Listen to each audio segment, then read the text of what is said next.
Hello, fantastic sixth grade scientists at Blair. I want to talk you through what to do after you have some data, after you have been timed walking. So you went outside, you did a fast walk, you did a slow walk. And so this is what you do when you come back inside with those numbers. So I'm saying that I had someone who timed me, and it took me 5.83 seconds to walk 10 meters when I went fast.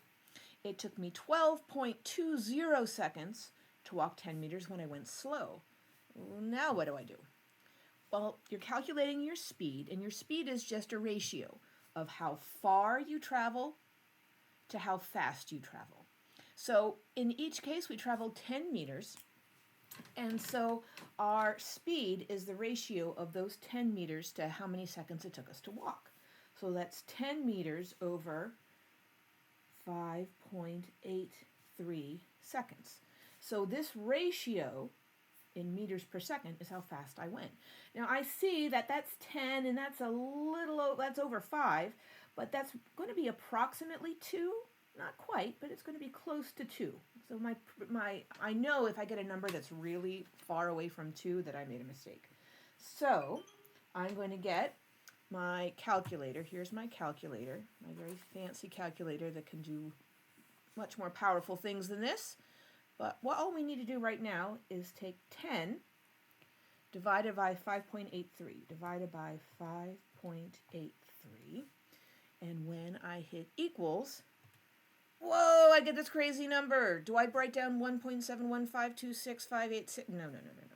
So as you go on in science, you're going to learn about this thing called significant digits, because there's only, this number is incredibly precise. It goes down to the tenth, hundredth, and thousandth.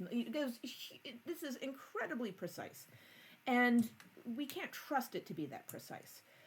For what we're doing in sixth grade, I'm going to say, you know what? Round it to the nearest hundredth place. So I would do 1.7, and then I'd look to see if I need to round that up or not. 5 says, whoop, yep, round it up. My answer is going to be 1.72. I'm going to make another video at some point explaining what significant digits are so that you can know why I'm choosing that number. But I'm going to round it. It's 1.7, round that up to 2. 1.72.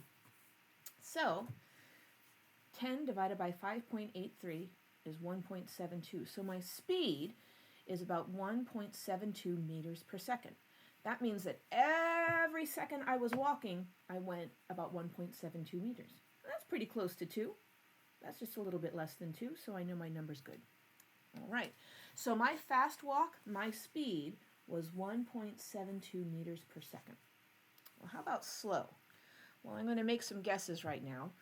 I'm going to think that if my slow walk, I'm going to go fewer meters per second than this. So whatever my number is down here is going to be less than 1.72. If this is my fast one, it has to be less than 1.72 to be slow. So let's see what my numbers are here.